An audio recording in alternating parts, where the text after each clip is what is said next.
Shalom.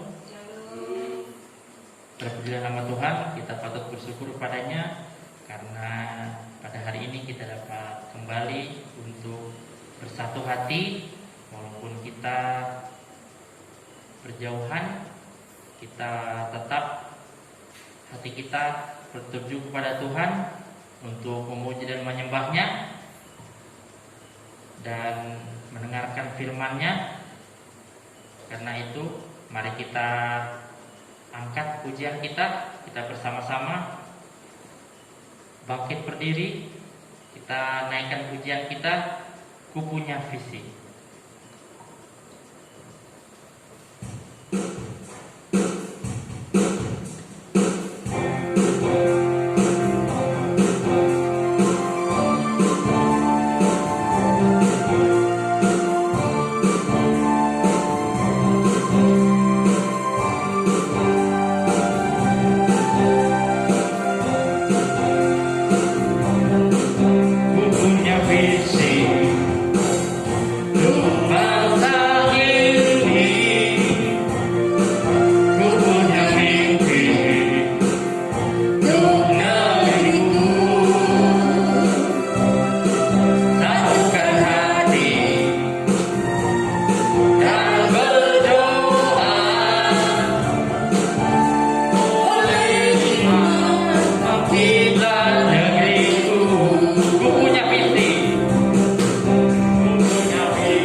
kami sedang berjauhan Tuhan, tidak bisa berkumpul di rumah-Mu Tuhan. Namun hati kami Tuhan menjadi satu padu Tuhan untuk menyembah-Mu Tuhan, untuk memuliakan-Mu, untuk mendengarkan firman-Mu Tuhan. Terima kasih Tuhan. Terima kasih. Berkatilah Tuhan, urapi Tuhan tiap-tiap kami yang ambil bagian dalam ibadah-Mu Tuhan pada hari ini. Anak-Mu yang membawakan acara, main musik, berdoa syafaat, membaca Alkitab, terlebih hamba-Mu yang akan menyampaikan dalam firman-Mu Tuhan. Urapi Tuhan hamba-Mu supaya firman-Mu Tuhan dapat kami dengar dan kami terima Tuhan, dan kami dapat melakukannya Tuhan dalam kehidupan kami sehari-hari Tuhan. Kami juga berdoa Tuhan untuk seluruh anak-anak-Mu dimanapun mereka berada. Kami sedang jauhan Tuhan, namun kami bersatu Tuhan, hati kami untuk memuji memuliakan nama-Mu. Kau berkati Tuhan mereka juga yang sedang berhalangan Tuhan. Kau tetap berkati anak-anak-Mu apapun yang mereka lakukan Tuhan. Inilah kami Tuhan, terimalah puji dan sembah kami, terimalah doa-doa yang akan kami naikkan Tuhan. Terpujilah Kau Tuhan. Haleluya. Amin. Silakan duduk kembali. Sekarang saatnya kita mendengarkan pembacaan Alkitab yang terambil dari Injil Matius pasal 10 ayat 21 sampai 29. Orang akan menyerahkan saudaranya untuk dibunuh. Demikian juga seorang ayah akan anaknya. Dan anak-anaknya akan memberontak terhadap orang tuanya dan akan membunuh mereka. Dan kamu akan dibenci semua orang oleh karena namaku. Tetapi orang yang bertahan sampai pada kesudahannya akan selamat. Apabila mereka menganiaya kamu dalam kota yang satu, larilah ke kota yang lain. Karena aku berkata kepadamu, sesungguhnya sebelum kamu selesai mengunjungi kota-kota Israel, Anak Manusia sudah datang. Seorang murid tidak lebih daripada gurunya, atau seorang hamba daripada tuannya. Cukuplah bagi seorang murid jika ia menjadi sama seperti gurunya, dan bagi seorang hamba jika ia menjadi sama seperti tuannya. Jika tuan rumah disebut Beelzebul, apalagi seisi rumahnya. Jadi janganlah kamu takut terhadap mereka, karena tidak ada sesuatu pun yang tertutup yang tidak akan dibuka, dan tidak ada sesuatu pun yang tersembunyi yang tidak akan diketahui. Apa yang kukatakan kepadamu dalam gelap, katakanlah itu dalam terang. Dan apa yang dibisikkan ke telingamu, beritakanlah itu dari atas atap rumah. Dan janganlah kamu takut kepada mereka yang dapat membunuh tubuh, tetapi yang tidak berkuasa membunuh jiwa. Takutlah terutama kepada Dia yang berkuasa membinasakan baik jiwa maupun tubuh di dalam neraka. Bukankah burung pipit dijual 2 ekor seduit? Namun seekor pun daripadanya tidak akan jatuh ke bumi di luar kehendak Bapa. Demikianlah firman Tuhan.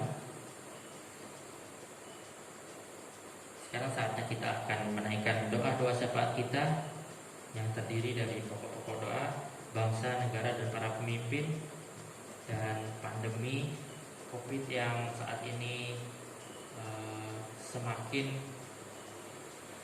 banyak di negeri kita ini. kemudian gereja-gereja dan hamba Tuhan dan IGBI, orang-orang miskin, menderita, sakit, dan para janda duda, pemuda, pelajar dan mahasiswa, serta persembahan dan persepuluhan yang akan disiapkan dengan pujian Ku Bersyukur Bapa.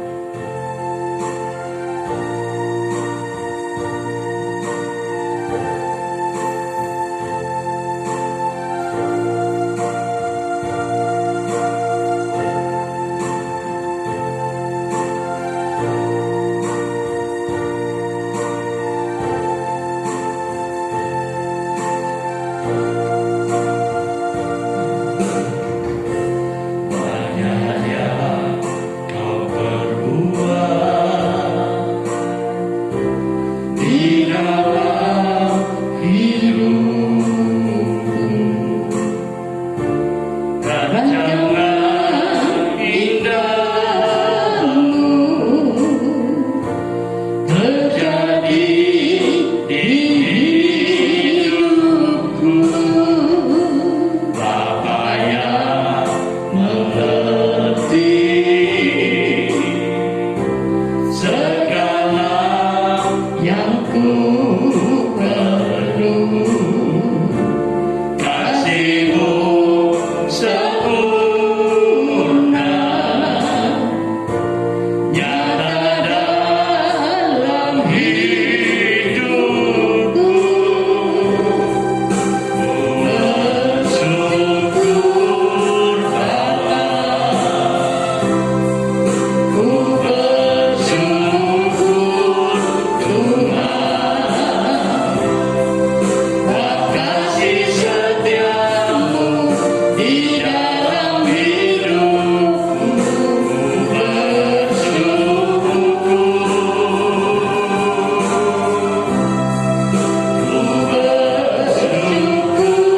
Mari kita berdoa. Segala puji dan syukur kami naikkan ke hadirat-Mu ya Tuhan. Di pagi yang indah ini, hati kami bersyukur kepada-Mu akan setiap hal yang Tuhan izinkan terjadi dalam kehidupan kami. Engkau merancangkan segala sesuatu untuk kebaikan anak-anak-Mu. Terima kasih Tuhan, terima kasih.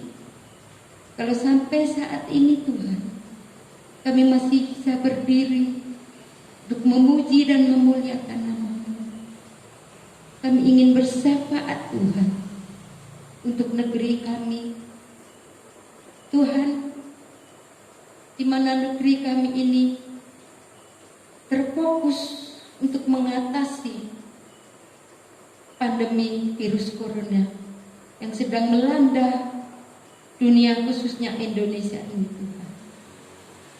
Ya Bapa, kami mohon belas kasihan-Mu ya Tuhan untuk pandemi ini segera lewat.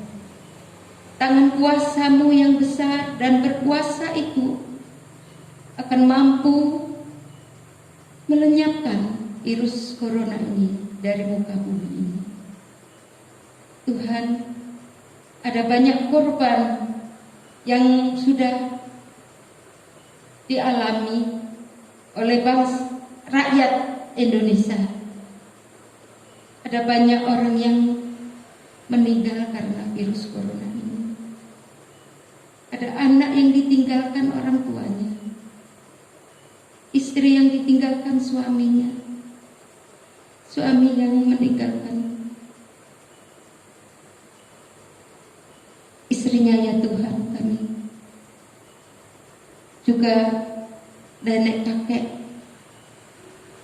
yang ditinggalkan oleh cucunya, begitu sebaliknya. Tuhan, sungguh kami mohon belas kasihan-Mu. Kami ingin terus berdoa setiap negeri ini Tuhan, para pemimpin kami dalam mengambil kebijakan untuk membasmi virus corona ini. Kami bersyukur kalau saat ini sudah digalakkan Tuhan vaksin dan ditingkatkan jumlah orang yang menerima vaksin pada saat ini. Ya Tuhan, Engkau terus memimpin, Engkau terus menolong, baik itu pendistribusian tentang pengobatan Tuhan. Tuhan, Engkau terus akan mengiring orang-orang yang insuman di rumah.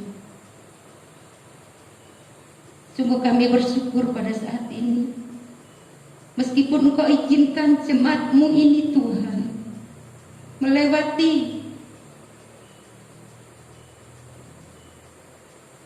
virus-virus corona yang sedang dialami oleh saudara kami. Teristimewa Tuhan, Bapak Jeki sekeluarga. Kami bersyukur Tuhan karena saat ini sudah dirawat di rumah sakit. Tapi kami mohon terus pertolongan-Mu untuk anak-Mu Jeki ini. Bapak, kami juga bersyukur kepadamu untuk keluarga Bapak Wisnu yang sudah membaik keadaannya. Begitu juga putra-putrinya.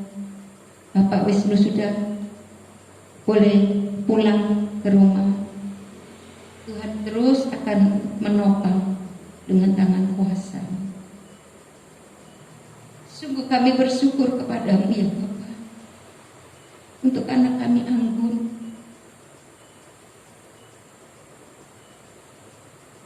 Iman kami mengatakan Tuhan, bahwa anak kami tidak akan terpapar virus corona. Kami bersyukur kepadamu karena pagi tadi hari Tuhan, kiranya Engkau menuntun dan memberkati anak anak-anakmu Anggun ini, bahwa PCR-nya Tuhan negatif. Sungguh bersyukur kepadamu atas semuanya. Ya Tuhan, kami ingin menyerahkan kepadamu kami semuanya, agar kami terus melakukan segala protokol kesehatan yang kami tingkatkan pada saat ini. Terima kasih Tuhan. Kami juga ingin menyerahkan kepadamu gereja-gereja dan hamba Tuhan. Terus juga proteksi seluruh hamba Tuhan. Karena ada banyak hamba Tuhan yang meninggal karena virus corona itu. Tuhan, kami serahkan kepadamu. Kau kuatkan, kau terus memberikan pertolongan kepada hamba Tuhan di seluruh Indonesia ini, Bapak. Kami ingin menyerahkan gereja-gereja yang saat ini sedang kembali lagi mengalami kebaktian, melakukan kebaktian online. Tuhan terus berikan semangat kepada setiap jemaat-Mu, agar sungguh-sungguh kami mencari wajah-Mu Tuhan. Meskipun kami di rumah, tetapi kami sungguh-sungguh bersemangat untuk memuliakan nama-Mu. Karena hanya Engkau yang layak kami puji dan sembah dan diagungkan. Kami ingin menyerahkan kepadamu Tuhan gabungan Gereja Baptis Indonesia. Ya Tuhan, yang sebentar lagi ini Tuhan akan mengadakan kongres. Kiranya Tuhan Engkau akan memimpin meskipun kongres ini dilakukan secara online. Kami bersyukur Tuhan karena kongres ini dilakukan secara online. Ini semua karena Engkau memberikan hikmat kepada para pemimpin GKPI di seluruh Indonesia. Berkati Tuhan persiapannya, para peserta-peserta yang akan mengikuti kongres ini Tuhan. Tuhan Yesus, kami ingin juga menyerahkan orang-orang sakit, orang-orang menderita. Kiranya Tuhan menolong mereka. Engkau menjadi jalan keluar bagi setiap masalah yang dihadapinya. Kami juga ingin menyerahkan para janda duda. Tuhan memberkati mereka semuanya. Tuhan menolong setiap kebutuhan mereka semuanya. Tuhan, kami berdoa bagi pemuda belajar dan mahasiswa. Berikan semangat ya Bapa. Dalam keadaan seperti ini mereka bersekolah melalui online. Terus Tuhan tolong, Tuhan mampukan mereka, Tuhan tuntun mereka agar dapat mempersiapkan fokus akan tanggung jawab mereka sebagai pelajar dan mahasiswa. Berkati para orang tua yang mungkin saat ini sedang memasukkan anak-anaknya dalam pembiayaannya. Tuhan, Engkau menolong, menyediakannya. Bapak, kami serahkan kepadamu Jemaat Gereja Baptis Palangkaraya. Mohon Tuhan terus protek kami semuanya. Mohon Tuhan terus lindungi kami semuanya, khususnya dalam masa-masa yang sulit seperti ini Bapak. Tuhan, berikan berkat-Mu, curahkan berkat-Mu untuk setiap keluarga demi keluarga. Terus Tuhan tolong sehingga kami semua dapat melakukan segala kegiatan kami dengan baik dan oleh karena pertolongan Tuhan. Terima kasih ya Tuhan. Kami ingin menyerahkan sebentar lagi persembahan dan persepuluhan kami. Tuhan Yesus, meskipun keadaan seperti ini Tuhan, tetapi hati kami masih ingin memberikan kepadamu persembahan dan persepuluhan kami. Karena ini juga proteksi kami dari Tuhan, di mana kami boleh melakukan kewajiban kami untuk tidak menahan-nahan hak Tuhan yang harus kami berikan kepada Tuhan. Oleh sebab itu Tuhan, berkati setiap tangan yang memberikan persembahan dan perpuluhan kepadamu pada saat ini. Terima kasih Tuhan, terima kasih.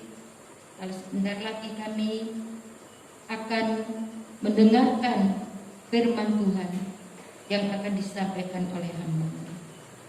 Berkati hati kami, siapkanlah hati kami, agar kami boleh menerima kebenaran firman Tuhan yang disampaikan oleh hamba-Mu pada siang hari ini. Terima kasih Tuhan, terima kasih. Inilah doa syafaat kami yang kami naikkan kepadamu di dalam nama Tuhan Yesus Kristus. Dan Roh Kudus akan menyempurnakan doa-doa kami. Haleluya. Amin.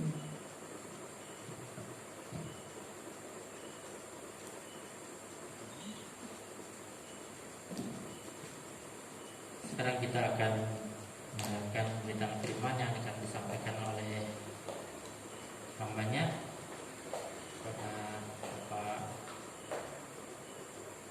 Pendeta. Kami silakan.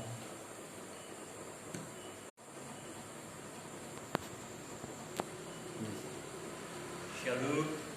Shalom. Shalom. Shalom. Mari kita berdoa sebelum kita dengar firman Tuhan. Bapa Surgawi, sebentar lagi kami akan dengar-dengaran akan suara-Mu melalui pemberitaan firman Tuhan pada hari ini. Oleh sebab itu, pakailah hamba-Mu yang penuh kekurangan ini menjadi penyambung lidah-Mu. Siapkan ya Roh Kudus kami semuanya yang mendengarkannya. Demi nama Tuhan Yesus, kami percayakan sepenuhnya pemberitaan firman pada hari ini. Haleluya.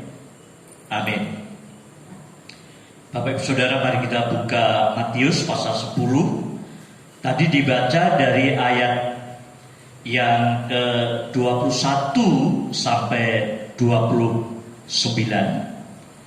Tapi saya mengajak kita kembali membaca satu ayat saja, yaitu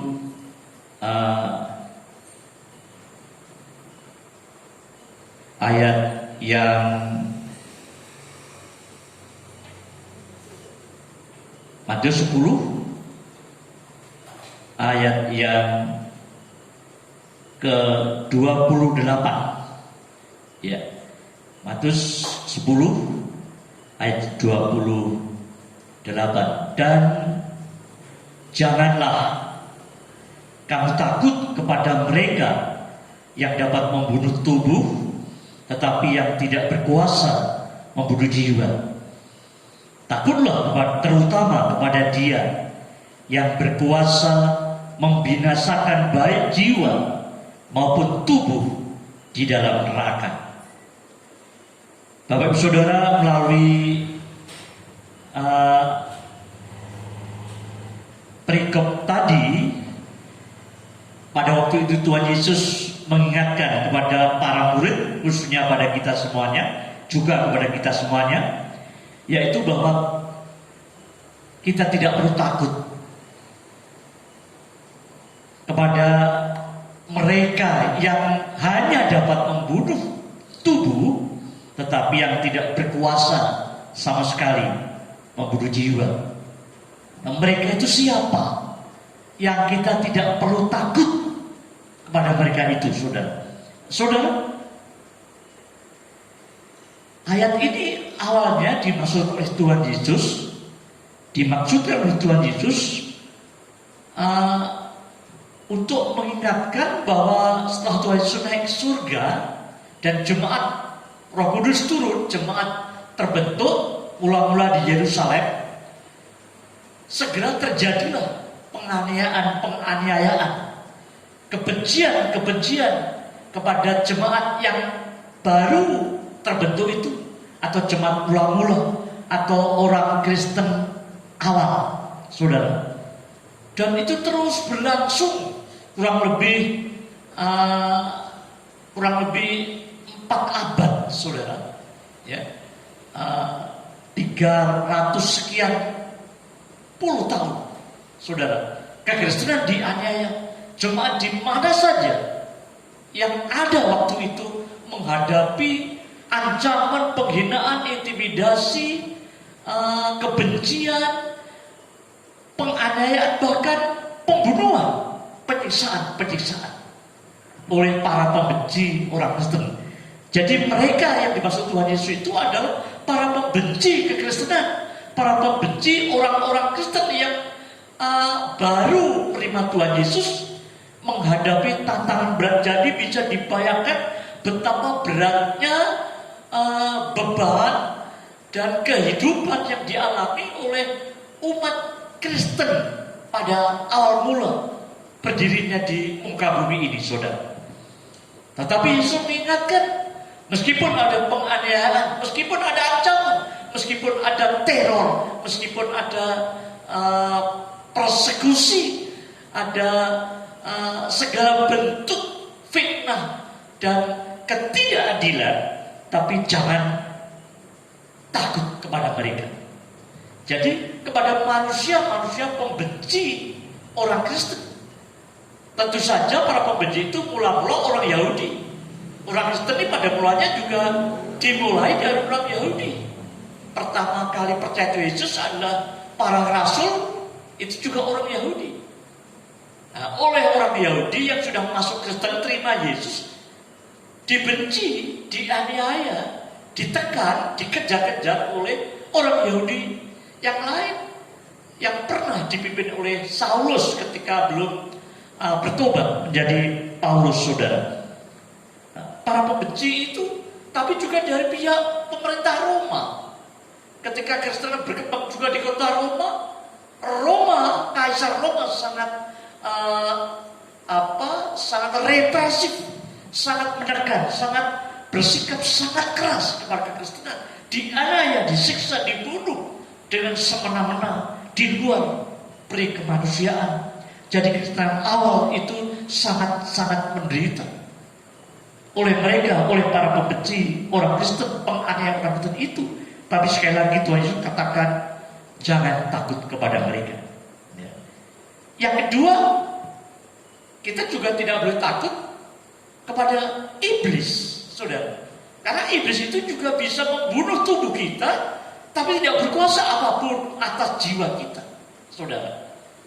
Manusia pembenci kekristenan itu hanya bisa paling banter membunuh tubuh, tapi tidak berkuasa untuk membinasakan jiwa. Iblis juga begitu. Iblis mengancam kita, menyerang kita, menggoda kita, ingin menghancurkan kita, ingin memisahkan kita dari kasih Kristus. Iblis ingin menarik kita dari hubungan intim kita dengan Tuhan, ya. Bahkan bisa membunuh tubuh kita. Tapi dia dan pengikutnya sama sekali tidak berkuasa membinasakan jiwa, saudara. Karena itu jangan takut, meskipun iblis terus melawan kita, ya. Minggu lalu khotbah saya tentang peperangan kita melawan iblis dan segala pengikutnya. Itu peperangan seumur hidup. Tetapi sekali lagi jangan takut, saudara. Tuhan Yesus katakan, karena mereka hanya bisa membunuh tubuh, raga ini, tapi jiwa ini mereka sama sekali tidak punya kuasa untuk membinasakan jiwa kita.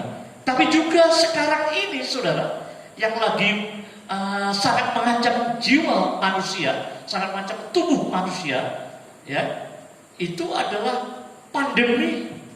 Saudara, manusia bisa mengancam kita, bisa membunuh kita, iblis bisa.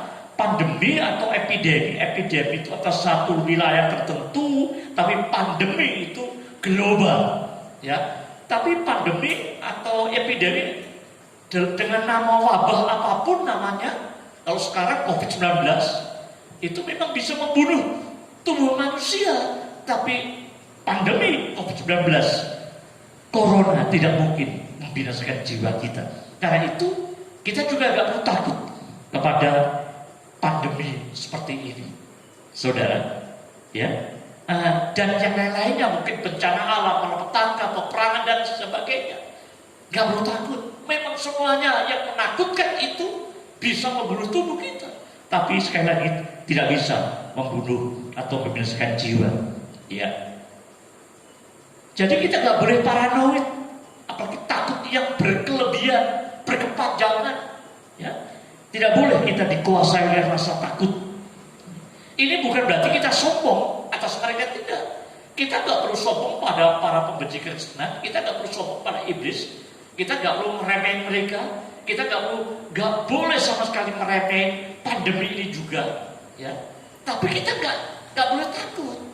Kita tidak meremehin mereka, kita tidak menganggap enteng mereka. Kita menganggap mereka itu ancaman serius, betul, ya. Para pembenci Kristen ancaman serius, iblis ancaman serius yang terus-menerus, pandemi ancaman serius juga untuk raga kita, untuk tubuh kita. Meskipun itu sifatnya temporer, paling hanya beberapa tahun. Nah, harapan saya tahun depan sudah mulai mereda. Harapan saya, doa saya, saudara. Artinya kita memang gak ngeremehin mereka, kita gak memandang enteng mereka, tetapi kita jangan takut, ya. Kita gak bertakut. Ini bukan sikap sombong, saudara. Ini bukan sikap mentang-mentang, ya. Mengapa kita gak bertakut, saudara? Karena kita punya Tuhan, karena kita punya penolong, ya. Tuhan siap menolong kita. Karena itu minggu lalu saya katakan Tuhan tuh ingin kita berdoa tidak jemu-jemu untuk minta pertolongannya. Saudara, kita punya Tuhan, kita bisa melibatkan Tuhan untuk menghadapi ini. Jangan takut, kita punya penolong, dan penolong kita itu kekuatannya, kekuasaannya melebihi segalanya, melebihi para pembenci, melebihi iblis, melebihi apapun juga yang ada di muka bumi ini, termasuk COVID-19 ini, saudara. Jadi kita berdoa, kita memohon, kita berseru, minta tolong. Dan Tuhan memang ingin kita selalu minta tolong. Tuhan selalu ingin kita itu angkat tangan kepada Tuhan supaya Tuhan turun tangan. Gak boleh takut karena kita punya Tuhan. Karena kita punya penolong yang kuasanya melebihi apapun, ya. Tetapi meskipun kita tidak boleh takut, kita tetap harus waspada. Nah, ini yang penting, saudara. Sekarang ini dalam konteks menghadapi pandemi COVID-19 ini, kita perlu sungguh-sungguh, bahkan semakin hari semakin meningkatkan kewaspadaan kita. Meningkatkan kewaspadaan itu bukan takut, saudara, ya, beda. Takut dengan meningkatkan kewaspadaan itu beda. Meningkatkan kewaspadaan itu harus bijaksana menghadapi situasi yang mengancam, situasi yang serius, yang mencekam ini. Tapi kita gak harus takut, tapi harus waspada dan harus lebih berhati-hati lagi. Kita gak boleh sombong memang, pandemi ini gak boleh kita anggap enteng. Kita harus waspada, kita harus antisipasi, kita harus sikapi dengan bijaksana, saudara, ya. Misalnya dengan disiplin protokol kesehatan. Di protokol kesehatan itu ada sikap bijaksana, bukan sikap takut. Ini sikap yang benar, sikap yang alkitabiah, saudara, ya. Pakai masker, selalu cuci tangan, ya. Jauhi kerumunan, jaga jarak, ya. Isolasi mandiri atau karantina kalau sudah terpapar, ya. Kemudian ada kebijakan-kebijakan, dulu itu PSBB, sekarang PPKM, mikro darurat dan sebagainya, bahkan lockdown. negara yang melakukan lockdown, saudara, ya, itu semuanya adalah wujud atau sikap waspada, sikap yang serius menghadapi mereka. Mereka nggak boleh dipandang enteng, tapi kita harus mewaspadai mereka. Kita mensikapinya dengan tindakan-tindakan konkret, saudara. Kita bersyukur pemerintah kita telah menggelontorkan ratusan triliun, saudara, untuk menolong rakyatnya. Kita bersyukur punya pemerintah di bawah Pak Jokowi, ya, berjuang habis-habisan, berjuang all out, saudara, ya, mengerahkan semua energi, mengerahkan semua potensi, mengerahkan semua apa yang ada di negeri ini untuk menghadapi ini, ya. Tapi sekali lagi sebagai orang beriman, jangan takut, waspada ya. Dalam Alkitab, saudara, coba Mas Bintang baca Yesaya pasal 26. Yesaya pasal 26 ayat 20, 21. Ini sikap Alkitabiah, sikap yang diminta Tuhan supaya kita ketika menghadapi situasi yang berat, yang mengancam, kita isolasi mandiri, ya. Sudah ada di zaman Nabi Yesaya peringatan seperti itu. Yesaya 26 ayat 20 sampai 21.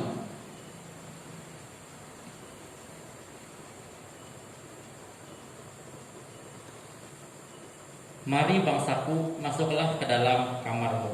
Tutuplah pintumu sesudah engkau masuk. Bersembunyilah barang sesaat lamanya, sampai amarah itu berlalu. Sebab sesungguhnya Tuhan mau keluar dari tempatnya untuk menghukum penduduk bumi karena kesalahannya. Ya, masih diminta ketika Tuhan ingin menghukum penduduk bumi karena dosa-dosa penduduk bumi itu, saudara, ya, kita diminta untuk masuk ke dalam rumah sesaat lamanya. Ini namanya isolasi mandiri karena situasinya genting, situasinya darurat, saudara. Ya, Tuhan akan menimpakan amarahnya kepada para penduduk bumi yang berdosa, dan ini pasti bentuknya hukuman. Amarah Tuhan itu hukuman, dan hukuman itu bisa, hukuman kalau berat itu bisa sampai membunuh tubuh, mengancam jiwa, saudara. Itu amarah Tuhan, ya. Nah, pandemi ini juga bisa dipakai Tuhan untuk menghukum penduduk bumi sekarang ini atas dosa-dosa penduduk bumi orang di zaman modern ini, saudara. Zaman Yesaya Allah menghukum penduduk bumi. Zaman sekarang Allah bisa menghukum, Allah berkuasa. Allah bisa memakai apa saja. Allah bisa memakai pandemi untuk menghukum bumi. Dan dalam situasi yang genting itu, kita masuk ke dalam rumah, ya, barang sesaat lamanya sampai amarah itu reda, ya. Nah, ini isolasi mandiri sudah ada dalam Alkitab. Amsal, ayo masih lagi Mas Bintang. Amsal 27 ayat 12, ya. Ini sikap orang yang bijaksana. Amsal 27 ayat 12 ketika menghadapi ancaman. Silakan.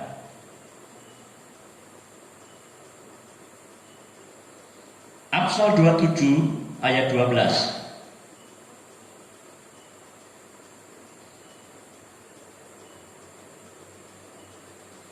Kalau orang bijak melihat malapetaka, bersembunyilah ia. Tetapi orang yang tak berpengalaman berjalan terus lalu kena celaka. Ya, orang bijak itu ketika ada malapetaka atau sesuatu yang mengancam, ya, suatu bahaya, bersembunyi, karantina dong, isolasi mandiri dong, ya. Kayak gini, sama saja sesungguhnya idenya, prinsipnya sama. Kalau ada bahaya, kalau ada yang sesuatu yang mengancam, itu serius, itu nyata, real, bukan hoax. Pandemi ini real, ya. Karena itu harus bersembunyi. Mari kita bersembunyi, ya, saudara. Ketika kita harus berdoa di rumah, bekerja di rumah, bahkan berbakti di rumah, ya, itu bukan takut, ya, tapi sikap yang bijaksana, ya.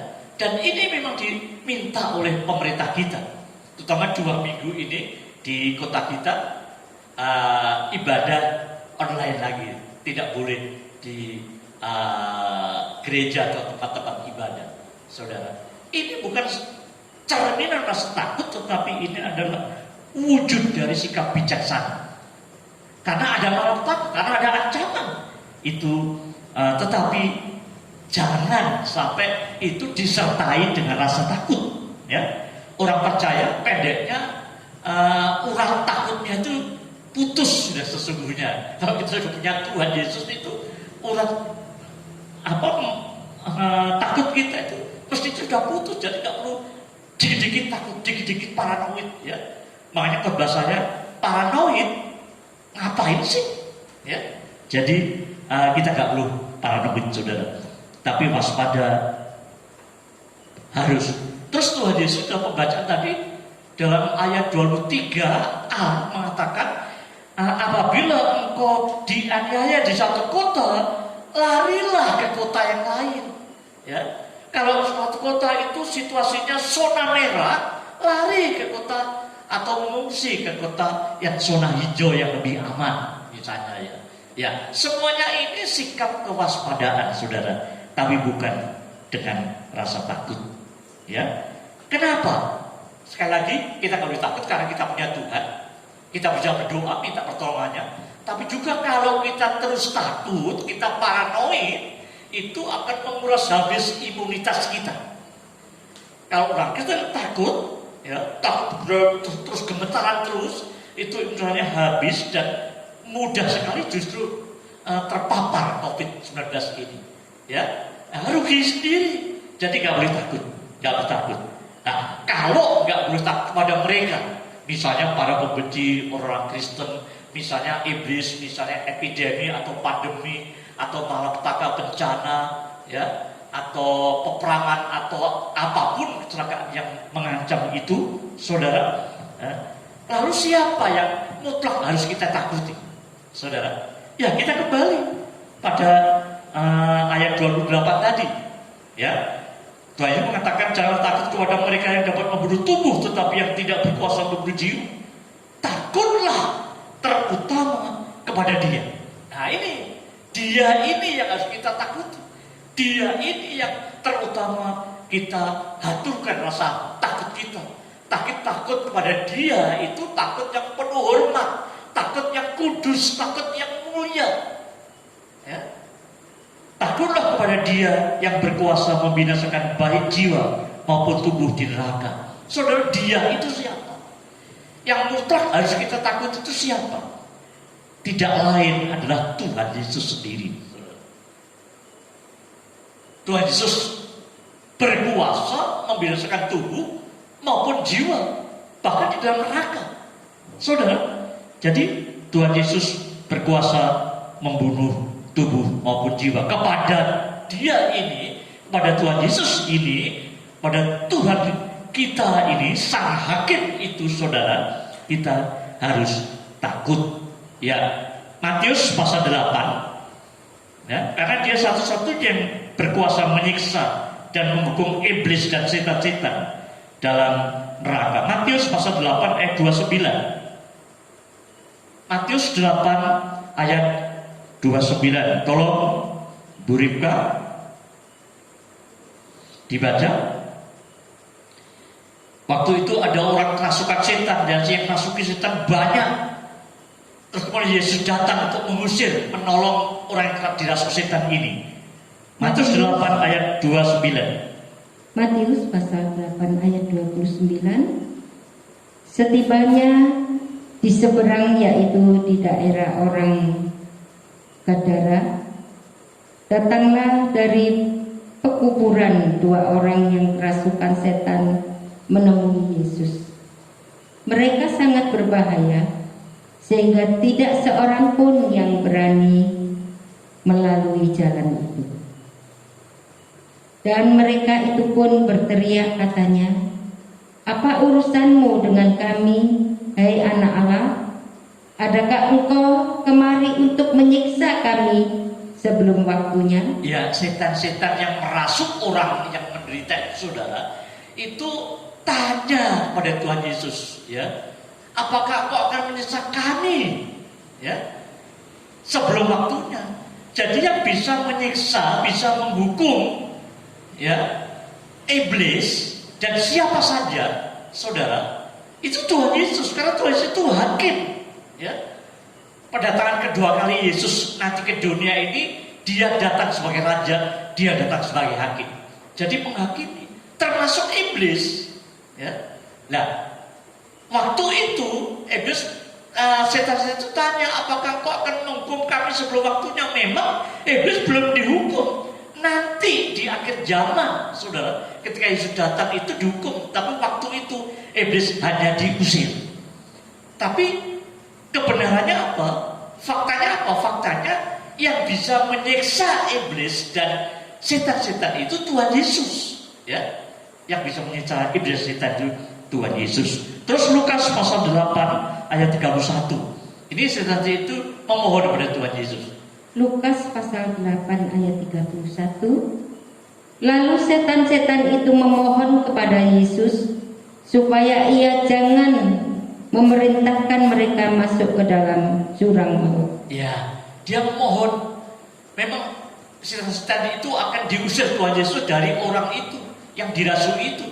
Tapi setan-setan itu minta, memohon, ya, sampai minta oleh Tuhan Yesus jangan memasukkan mereka ke dalam jurang maut, artinya ke neraka. Saudara, setan sadar hanya Yesus yang bisa menghukum mereka, menyiksa mereka, menghukum mereka di jurang maut. Dia minta supaya tidak ceblongan sekarang ini ke jurang maut, tapi supaya boleh masuk ke babi-babi. Itu saudara. Ya, jadi Yesus yang bisa menghukum iblis, setan, apalagi yang lainnya, yang lain, manusia-manusia yang lain, yang dosa, yang melawan Dia, yang menganiaya umat Tuhan akan dihakimi. Bahkan semua orang yang tidak percaya Dia sebagai Tuhan dan Selamat tidak akan punya hidup yang kekal. Artinya dihakimi binasa kekal. Ya, kepada Dia, kepada Tuhan Yesus inilah, saudara, sang hakim, sang yang bisa menjatuhkan hukuman kepada semua orang yang tidak percaya dan melawan Dia, termasuk si iblis dengan segala pengikutnya, akan dihukum di jurang maut, di neraka. Jadi betul tadi, terutama takutlah kepada Dia yang berkuasa membinasakan baik jiwa maupun tubuh di dalam neraka. Itu menunjuk pada dirinya sendiri. Tuhan Yesus sanggup melakukan itu pada waktunya, saudara. Jadi mari kesimpulannya, saudara, kita memang tidak boleh paranoid, tidak boleh takut, ya, atas pandemi ini dan atas mereka yang saya sebutkan tadi, ya. Tetapi kita harus waspada. Jangan anggap enteng, jangan ngeremehin, jangan lalai, jangan sok berani, ya. Tetapi jangan takut. Takut kita, hormat kita, penyembahan kita, ketundukan kita itu hanya kepada Yesus Kristus yang sanggup membunuh jiwa maupun tubuh di dalam neraka. Kita bersyukur punya Tuhan Yesus yang membebaskan kita. Sang hakim itu membebaskan kita yang sudah percaya kepadanya. Tapi sang hakim itu juga akan membunuh orang-orang yang tidak mau percaya, tidak mau menerima Dia, tidak mau mengakui Dia sebagai penebus dosa dan juru selamat, dan tidak mau menerima keselamatan yang disediakan oleh-Nya.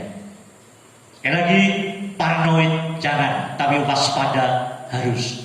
Karena takut kita itu hanya untuk Dia di tempat yang maha tinggi, Yesus Kristus yang sudah naik surga. Dialah yang harus kita hormati, takuti selama-lamanya. Amin. Kita telah diberkati oleh firman-Nya yang disampaikan oleh hamba-Nya. Sekarang saatnya kita akan mengumpulkan persembahan kita yang nanti dapat dikumpulkan pada saat kita bertemu kembali. Kita menaikkan pujian kita untuk mengiringi persembahan dan persepuluhan kita, jiwa raga kebaktikan.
dalam hidupku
pimpinan Tuhan sepanjang ibadah kami dari awal sampai penghujungnya saat ini Tuhan. Kami silakan jemaat semuanya, Tuhan berkati satu persatu, pribadi lepas pribadi, keluarga demi keluarga.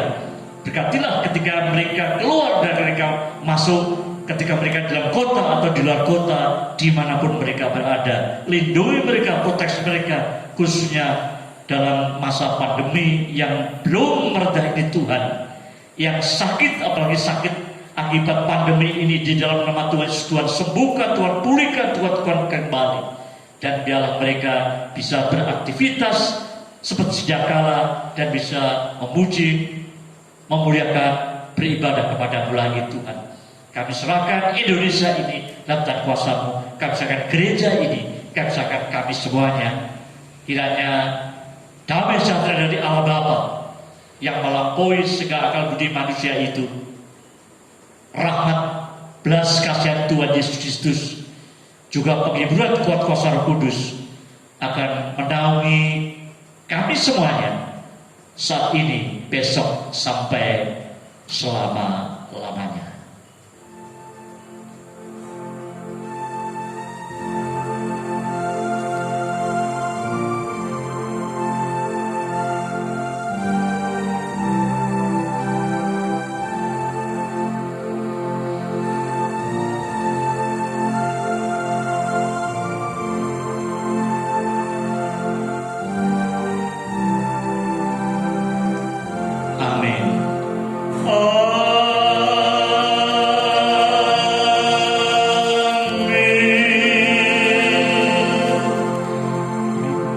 Selamat siang, Tuhan memberkati kita semuanya.